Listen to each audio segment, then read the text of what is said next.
having a good day so far here on coastal Delmarva. I know it's sort of a rainy one, and we had tornado warnings last night and all kinds of big weather-related My phone stuff. just exploded in sound, and my wife was out Woke with everyone friends. up. I had to immediately check her location, make sure she's good, right?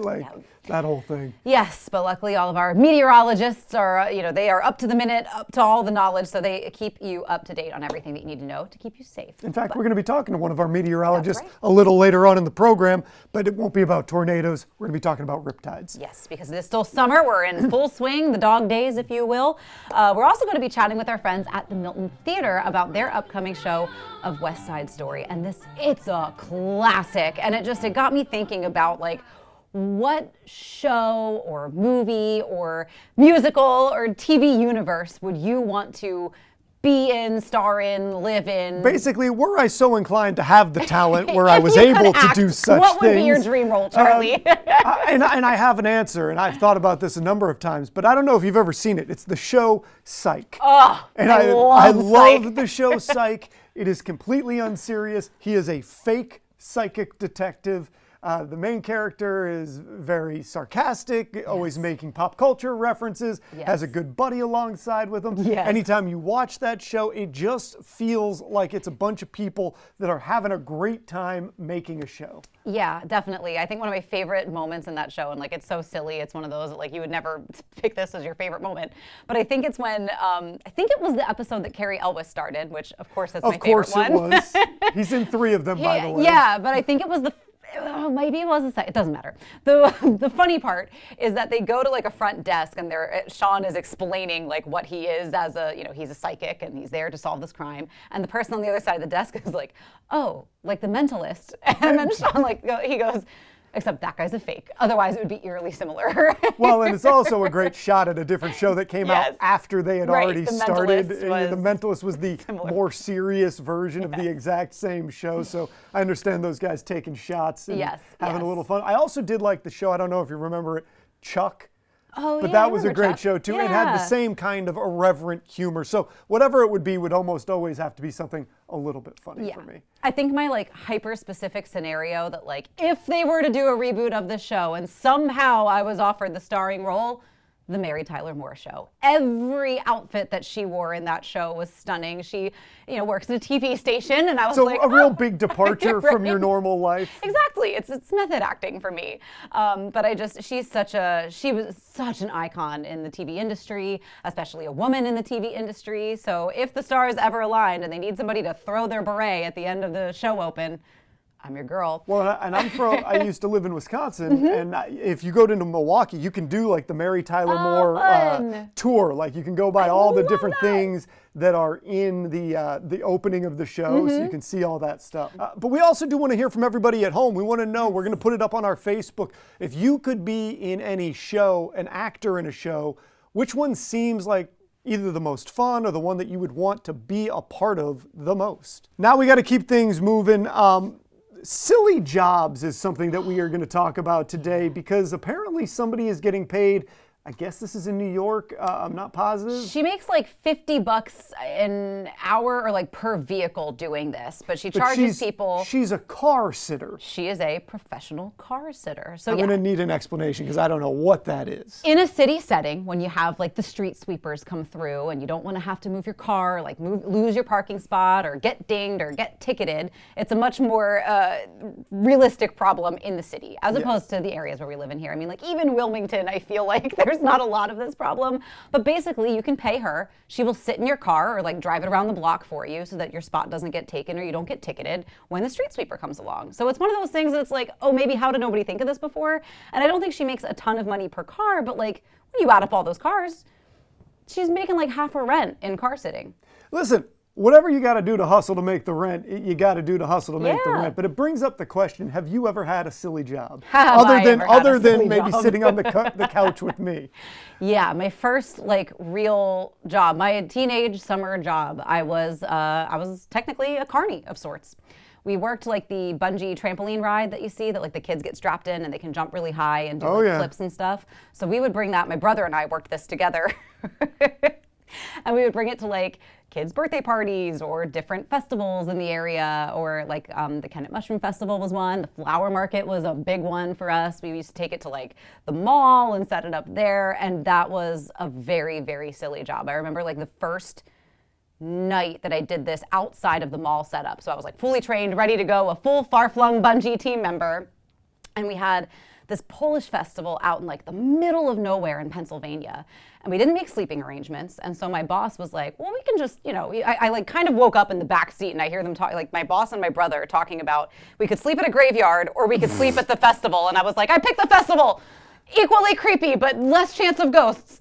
And so we like rolled out the trampolines, but there was no power, so they weren't inflated. And we're like laying out on these trampolines under the stars. I see like a shooting star go by and I'm like, this is amazing and wonderful and weird all together, all at the same time. But well, many a far-flung bungee story. To quote the great Austin Powers, carnies, small hands, smell like cabbage. For mine, I used to work at a place called the El Dorado Gold Mine, and we would teach tourists in Alaska how to come in and pan for gold. Now, before you got to that part, though, the tourists would take a train ride around the park, and we would be out there in these floppy hats and in like, you know, time-appropriate gear, panning for gold in front of everybody, waving to everybody. There was a part where you were supposed to... You were sort of a reenactor. You were supposed to not find it and be all upset and throw your pan and the whole thing. And then we actually had two legitimate gold miners who used to pan for gold up in Alaska who would give a big speech and they would find gold. It was a whole thing. We even brought my grandparents and parents came out one time. I showed them how to do it. And I actually ended up taking all those lessons to college with me for my public speaking class. Okay, yeah. I did a whole thing about how to pan for gold in front of the class in New Mexico. There you go. See, I feel like my other silly jobs have been more like volunteer roles, so I wasn't paid for them. I was either voluntold. Actually, I think both times I was voluntold. I played the part of a bumblebee at like some sort of nature exhibit that we were doing, so I was like the big bumblebee mascot. Sounds a little bit like our good friend Petey that roams around here. A little bit like Petey. Gets a lot of attention from the kids. The kids a lot loved of pictures. It. Big on the Instagram. Yep. And I was also like a servant in a mansion one time at like Christmas, and I was like, "This is the bell you ring when you're called." Like. So silly jobs, they're always fun. It's fun to look back. If you have some silly jobs to share with us, you can also do that on our socials. But of course, we have a show to get to. So let's see what's coming up today on Coast Life. We told you that tonight is opening night of West Side Story at the Milton Theater. We're going to get the details from the starring actors. Plus, everybody needs to make sure they're being safe this summer. But those rip currents, those rip tides, they are a problem. We're going to talk to one of our meteorologists about what to do should you get caught up in one. Yes, and also in the theme and spirit of summer, the kids are home. They might be hitting that I'm bored part of the summer. Well, we've got your solution. All of that fun and more is coming up on Coast Life. Coast Life is sponsored by BB Healthcare, Coastal Comfort Heating and Air Conditioning, Preston Automotive Group, Shell Brothers, and the Parker Group.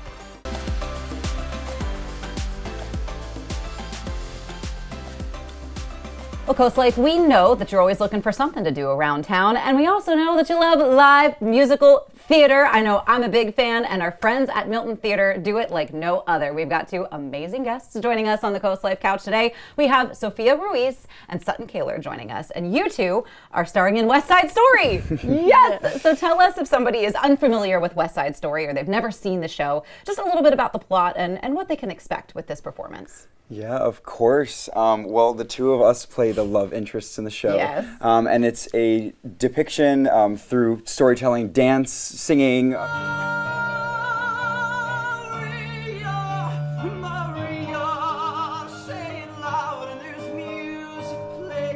The acting, depicting gang violence from the 1950s. And it's such a crucial and relevant story almost 70 years later. And isn't that something? Yes. And it's a very powerful story, gorgeous music. It is. I mean, it's a classic story that a lot of people are familiar with. So knowing that so many people are familiar with West Side Story, how do you guys kind of take that knowledge and make it your own? Is it scary to go up against a show that so many people are familiar with? I mean, yeah, I think it's a little daunting of a task to be like, oh, I'm stepping into this role that so many others before me for decades have taken. But I think every role that an actor does, they make their own. And I think this show is, while we stay true to the material, it's also really special and we bring something new to it every time that we do it. Fantastic. So tell me a little bit about the characters that each of you play, and a little bit about them and what people can expect on stage when they come out to see you. Because tonight is opening night, by the way. Yes. Well, for Tony, the character that I play, so he was a previous member of the Jets, which is one of the two gangs, the white representing gang members, and he is now trying to move past that sort of life. And somewhere in the show, I meet Maria. Yes. Who I, in one night, fall in love with at the school dance. And the chaos surrounding our characters creates a world in which our love cannot survive. And yeah, it's a very tricky story to tell, but it holds a very near and dear place in my heart, and it's a role that I've always wanted to step into. Perfect. What about for you, Sophia? For Maria, she's young, she's very joyful, and she's not part of the Shark Gang, but her brother Bernardo is, and so she's just kind of in that world. She doesn't really involve herself with the gang violence, but she is kind of just forced into it. And she meets Tony at the dance and just immediately falls in love. And Bernardo isn't a fan. So Brothers can be like that. Trust me, I know. So there's all the resulting gang violence and just a lot happening. And she just kind of grows up in one night, and it's kind of her character arc is just really fast and deep and emotional. And yeah, she's a wonderful character that I've always wanted to play. So awesome. We got two dream roles over here. Yes, I love we that. Now, something that has always impressed me, because I have been lucky enough to see a couple of shows at the Milton Theater, is what you guys do with the space when it comes to just the set. I mean, from moving parts to, giant set pieces on that little stage. Talk to me a little bit about the set that you guys have for West Side Story. Of course, yeah, it's tricky with such a small stage. My expectations, I didn't really know what to expect in terms of the blocking and really how much of the stage we could use, especially in such a dance-heavy show. Yeah. And I was so impressed with our choreographer and director and the way that they utilize the space efficiently. We also have an LED wall in the back of our set to change scenery, and it's been an absolute pleasure to join that the technical aspects of theater as well. So yeah, like it is a really small space, but I think I think especially the LED wall helps bring us into that world even more than we already are with the set, because even the set itself just looks super cool, but I think that just adds a whole awesome other element. So fantastic. Well, I know a lot of people are excited about West Side Story and they want to see the show. We mentioned tonight is opening night. When can people catch you guys, and how can they grab tickets?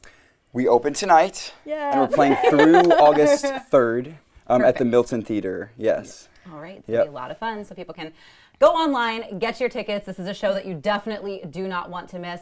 I don't want to say good luck, because sometimes that's the bad luck thing, but have fun tonight. There we go, yes. Thank you. Because I know it's going to be an amazing show. And thank you guys for being here today. Yes, of course. Thank you for having us. Of course.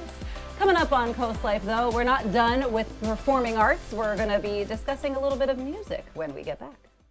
We have a million great artists, great musicians here along the coast, and we get to talk about that today. Again, it's one of my favorite things to do. We've got Steve Greifer from Sodello Orchestra in today, and Steve, you guys have some concerts coming up. Can you tell us about those? Sure. The theme of our concerts is a summer celebration of America's music.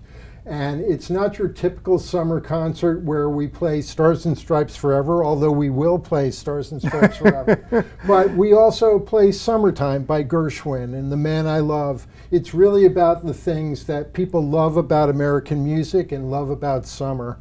And we're going to be playing at the Milford High School for the first time on July 19th at 3 o'clock. And then we're going to our home court at Cape Henlopen High School, where we usually play when we do a program, and that's the next day on July 20th.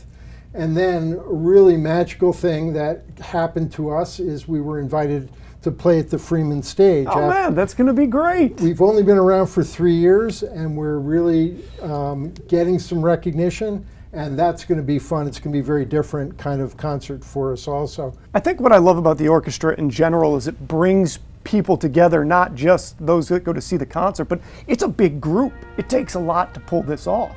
We always say we have 3 communities. Our first community, and the reason we came together, is the orchestra itself and our relationships with, and then the second community are the people who come out and see us, because musicians have to play for somebody, right? But then the third one is really the larger community. So we do outreach programs. Like, for example, one of the programs that we're doing right now is with the Children's Beach House. And it's everything from playing different instruments for people that, or for kids that may not otherwise be exposed to that, all the way to kind of petting zoos of the instruments where they get to touch and play these instruments and really bring an appreciation or some awareness of orchestral music to the wider community. And what kind of switch goes off for you when you bring that to some of these kids and you do see that smile unfold and you do see it really connect with somebody? Well, I'll tell you what a geek I am. Even you just saying that right now gave me chills. One of the things that we did when we played in Georgetown at Sussex Academy is we had a Friday afternoon assembly where everyone in the school came in. And from listening to the kids afterwards, you know that 60% of those people had never seen an orchestra play before. And they were totally excited, but all of us on stage, we were blown away by the opportunity to do something like that as well. And we also got to play at the Grand Opera House in Wilmington, and being able to do things like that, but especially with the kids and being able to spread awareness. And I use the word joy too much, but it really is about spreading joy. I think that that's the right word to use, though. I think that this is a joyful thing, and if the people at home want to be involved in this in a joyful way, where can they get tickets? They can go to sodelomusic.org. And that is a place where they can learn more about the orchestra, where they can learn more about the program, and also where they can buy tickets for any of the 3 performances that are coming up. Well, I suggest everybody, because I've seen you guys play before, it's incredible. Get out there, go enjoy what these guys do, be a part of the community, because they're bringing this amazing sound. They're the new kids on the cultural block. You don't want to miss that. We are going to take a break. Thank you, Steve, so much for staying with us here. We've got more Coast Life coming up after this, and we're going to be talking about annoying bugs. You're watching Coast Life with Leah Rizzo and Charlie Sakaitis. We ran a story yesterday on Coast TV News, and I wanted to bring it over here to the Coast Life couch because I think it's going to have some of our pets out there maybe salivating just a little bit. Yeah, there's going to be some special treatment in pet owners' homes, especially when it comes to their food, a little gourmet. Yeah, so listen to this. Blue catfish, and I'm just going to read off the script here. Those have been overwhelming the Chesapeake Bay region. They're an invasive species. It's threatening some of the native species, the crab, the rockfish, the oysters. And now lawmakers from Maryland and Virginia, they're proposing this new pilot program.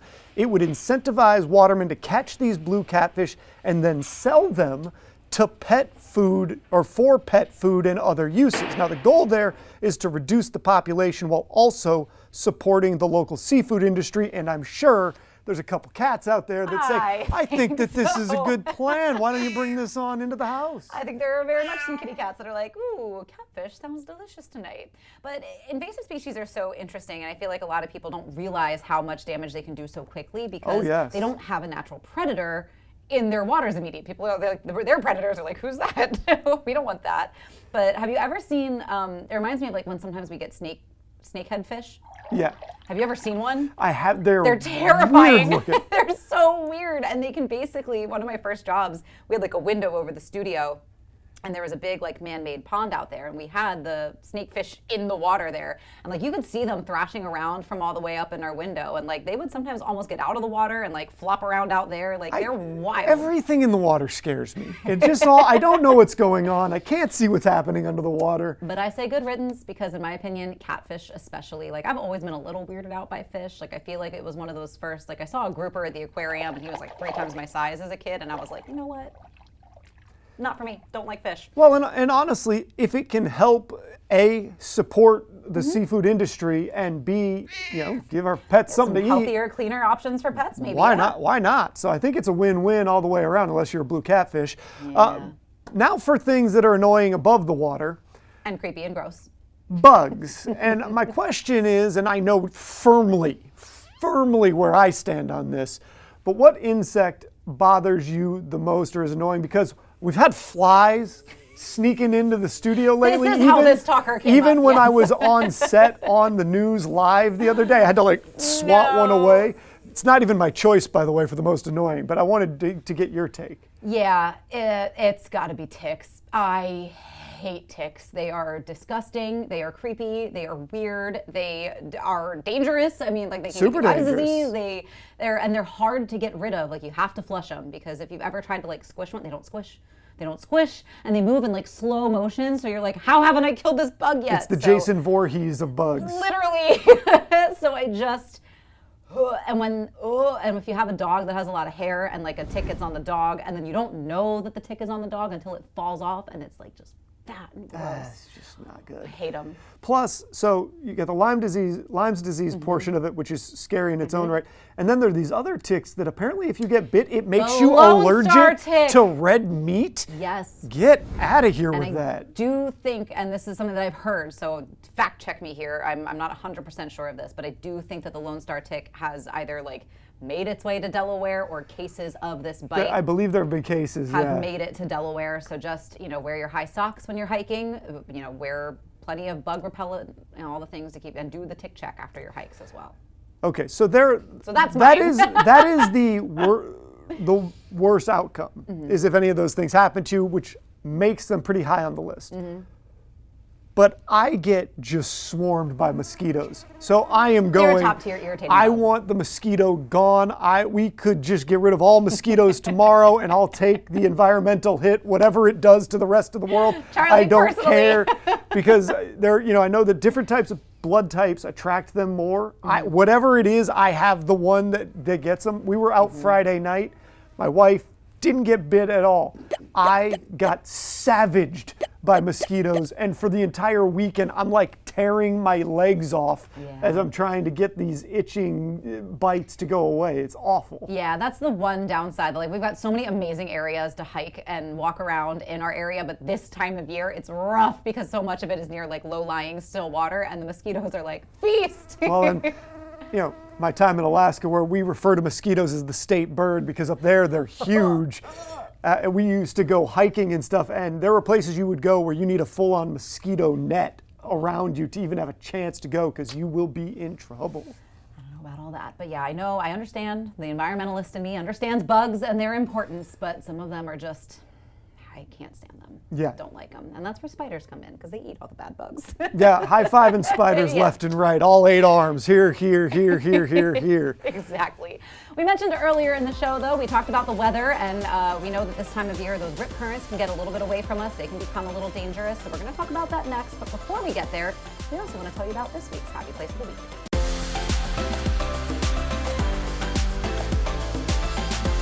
We've had a lot of hot weather here along the coast, a lot of reason to go get in the ocean, but that can be a little dangerous if you're not paying attention and if you don't know what to look out for, because there's riptides, rip currents, whatever you want to call them.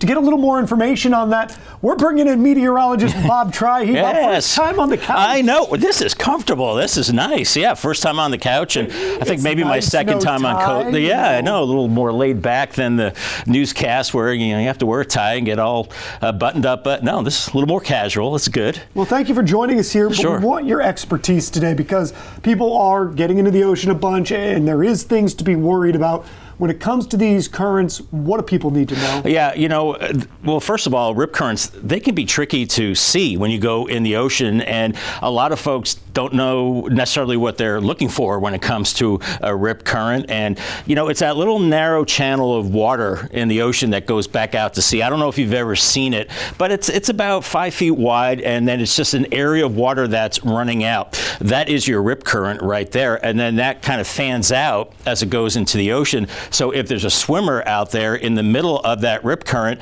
they could be swimming and not feeling like they're going anywhere. And that's where it can get maybe a little scary for them. And I don't care if you're Michael Phelps. You're not going to outswim No. the tide pulling you out. So what is the best thing to do for people if they get caught up in one of these? Yeah, well, I think the first instinct is I have to get back to land. I'm going to go straight line to the beach. But that's not what you want to do. You want to swim parallel to the beach to get out of the rip current. And if you swim about 50 to 100 feet in either direction, you should be out of the rip current, and then you can swim back into the beach. But a lot of folks probably swim at unguarded beaches, which is not a good idea, because if you're out there, you want to wave to somebody that, hey, I'm in distress, I need to be rescued from this rip current. And if there's nobody on the beach to help you, then that could be a problem. And if you do feel like you're getting tired, don't panic. There's a thing called a dead man's float. You can do that. Just tread water.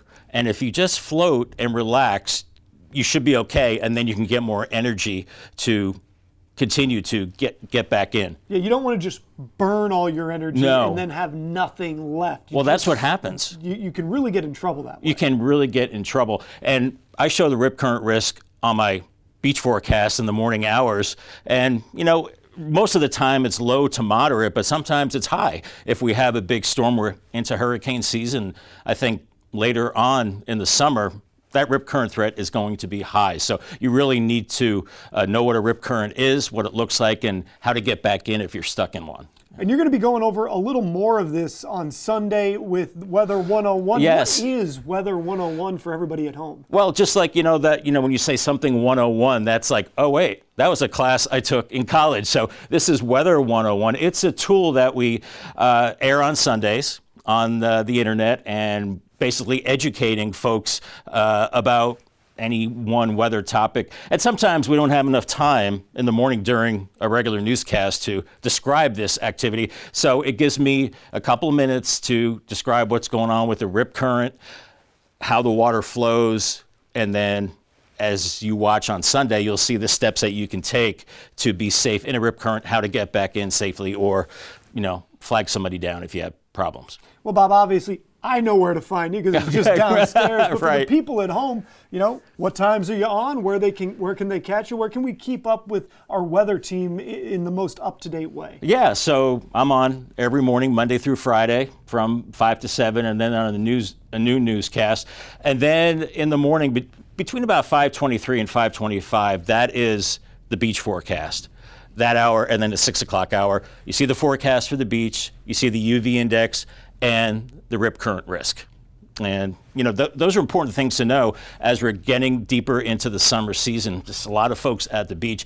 And as we get deeper into summer, the hurricane season also starts to ramp up. And anytime we start getting hurricanes up the coast, that will increase the rip current threat. So you really have to be aware of those as we get deeper into the summer. Well, Bob, thank you so much for coming on today, kind of explaining everything to the people at home. We are going to take a break, but don't go anywhere. We've got more Coast Life coming up. We are spilling the tea, and you're going to want to hear about this one, a little family vacation drama. Can't wait to see what you think about it. This segment of Coast Life is sponsored by the Spice and Tea Exchange of Rehoboth. Well, on Thursday's Coast Life, we do our Spill the Tea segment. If you've never joined us for this before, it's where we spill a little bit of drama, we read through it together, we get your opinion, we get our opinions, and we try to come up with a solution for the folks that have written in. We also serve some tea while we do it. And if this is your first time joining us, you don't understand why this is such a big deal. But for the first time in Coast Life history, I have remembered to brew an iced tea. She did it. Yeah. She managed to remember it, and we're thrilled. We've been talking about it for months. Because it's hot, and every tea we read, we're like, this would make a delightful iced tea. And every Thursday, I'm like, dang it, because iced tea just takes a little more time to brew. Instead, it's 98 degrees out, and we're like, this very hot tea here. So I have brewed us a refreshing Hawaiian blue tea. So Charlie, tell us a little bit more about this tea and what we're drinking. Now that we have this Hawaiian blue tea, Blue Hawaiian green tea to be specific. That's what I said. It says, escape to an ocean blue paradise with sips of sweet pineapple, creamy coconut, and vanilla, harmoniously balanced with the fresh undertones of green tea and the enchanting color-changing magic of butterfly pea flower. How That's what about gives it that pretty blue color. So that's the tea that we will be drinking. Charlie, go ahead and pour while I spill the drama tea that we are talking through. Are they wrong for choosing a staycation over a family vacation? We know that these vacations, they get dramatic. After a busy year, this couple just wanted to rest at home during their time off, but their family had other plans. And now they're being called selfish for skipping the group trip.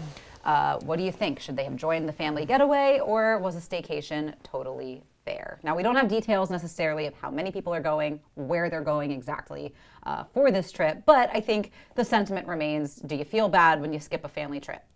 I mean, you always feel bad when you don't get to spend time with your family, but also there are a million other things in consideration here. How much something's going to cost you to do, how much PTO time you generally get, how much time you've been able to spend with your significant other. Do you guys just need some time to reconnect yourselves? And maybe that's the most important thing. Or here's one that's going to be controversial. Maybe you just don't want to go this year. That's okay too. All true things. And I think family is where this sort of situation gets its diciest, because I feel like there is this sentiment with family specifically that you owe each other your presence just because you're blood. And I get it.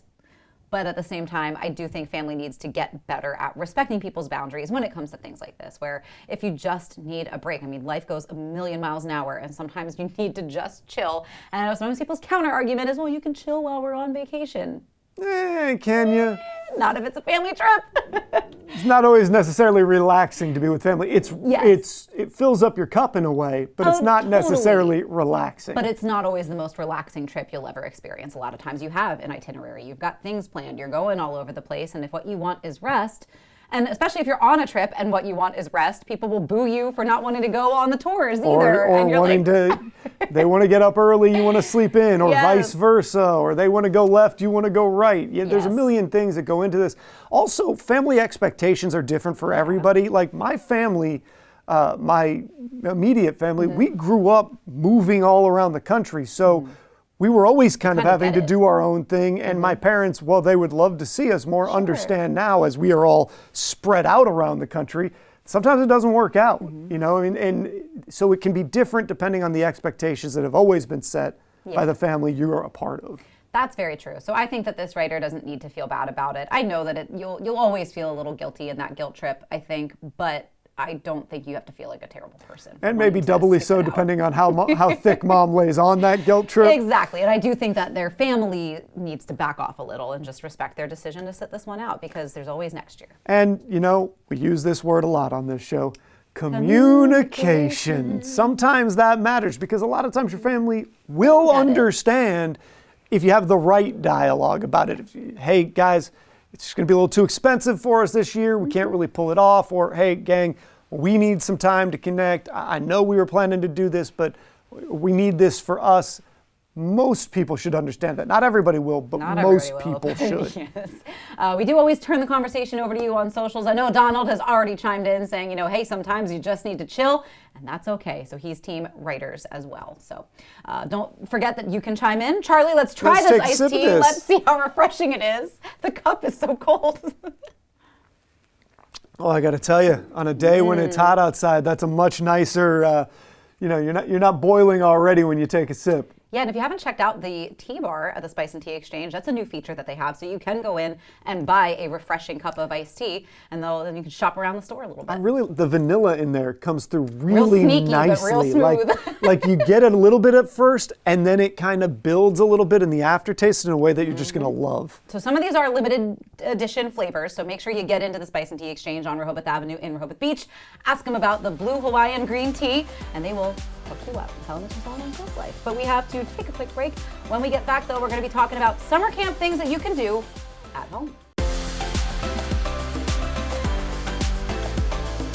We've made it into the dog days of summer, ladies and gentlemen, and if you're parents that have kids at home, they're starting to get a little bit antsy because they don't have their friends around as much, or maybe baseball ended, and you're a grandparent, you got the young ones coming into town, you want to entertain them, There's some great options out there, but you don't have to take my word for that. We've got Emily Meager here with us, a content creator with more than 1 million followers. First of all, Emily, that's an incredible number. Thank you so much. Yeah, it's an amazing community, and yeah, we're so excited to be here. How did you sort of build that number, and how does it relate to kind of what we have in front of us here today? So my background is that I was a really young mom, and I was looking for resources for my daughter who has a disability, and that was a great place to go. There's just so many educational things on TikTok, there's so many creative things on TikTok, and we kind of built this community of sharing what we're doing with our life, and we get to partner with TikTok on things like this, where they sent us this box for TikTok Summer Camp, which is 4 different DIY activities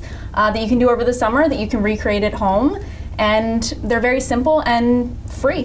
What is something, you know, of the ones in front of us, how do these work? What are the DIY things? How much does it take to pull this off? Sure. So the first one is slime. We did that one first. And that is, you know, 3 simple ingredients, and we threw it all together, and the kids have been waking up every single morning and they play with that right before they have their breakfast. It's a great sensory thing. They do it when they're trying to calm down. And then we have the Sandy Beach Garden Zen, which is the very exciting one in front here. And this I love because we have some really cool tools that TikTok sent us, but this is the most fun activity to do at home. We can just take a baking sheet, some utensils, some sand from our local beaches that we have everywhere, collect some seashells at the beach, and then make this fun little activity for us all to do you together. can really pull that one off with nothing but stuff you already have at the house and a trip to the beach. Absolutely, exactly. When you decide to do different things to try to keep your young one entertained, where do you look? You know, I understand you've got this community that you've built. Is that where you're going? Are you going online and you know, searching for things? How do you find stuff? So I love to use TikTok as a search engine where you can, you know, search a hashtag for anything and find so many people that are interested in the same thing. And DIYs is a really great place to find on TikTok. There's so many, it's an endless supply. Have you found anything specifically this summer that your little one has really gotten into? Is there anything that has really kind of risen above the rest? Oh, that's a great question. Anything that we can find with things that we already have at home, pretty much. I mean, it's really fun to make these activities out of, you know, not even having to leave the house. It's completely free. We don't have to do an expensive summer camp or something like that. So yeah, we did some like tie-dyeing as well, which was really fun. Oh, that's fun. great. So if somebody wants to do a few of these DIY things, what's the best advice on where to find any of the stuff we have in front of us, or the best advice on kind of how to maybe get that first foot into the DIY summer stuff as you try to keep your kids entertained? Yeah, so if you go right onto TikTok and search TikTok Summer Camp, it'll come up with camp counselors who they have had make videos showing the supplies, step-by-step guides, and it'll tell you everything right there. Now, you don't have teenagers yet, but you do have something right here that you were learning about earlier this week. It's called the Digital Safety Partnership for Families. And as somebody that's as online as you are, and your kids are going to be growing into that age group, what is important for parents to know in terms of digital safety, just so that people are aware as this world just keeps kind of changing really fast? Yeah, so I think that really communication with your kids is super, super important. And I think something like doing crafts and activities with them is a great way to connect with them on their level and really build that bond so that when they do start doing things online, you're a very easy person for them to share information with. You're a safe person for them to come to and communicate with, and that can go through, you know, being on these different platforms online and just being able to, yeah, have good communication with your kids. I want you to look at the camera right here, and I want you to tell everybody at home, in case they haven't been able to find you yet, where do they find you? Where can they follow some of your lifestyle brand? Yeah, so if you go to Amazing Abigail Grace on TikTok or even Instagram, we're right there. And if you walk into Target stores, my daughter is also one of the models there. She's on little crutches or in her wheelchair.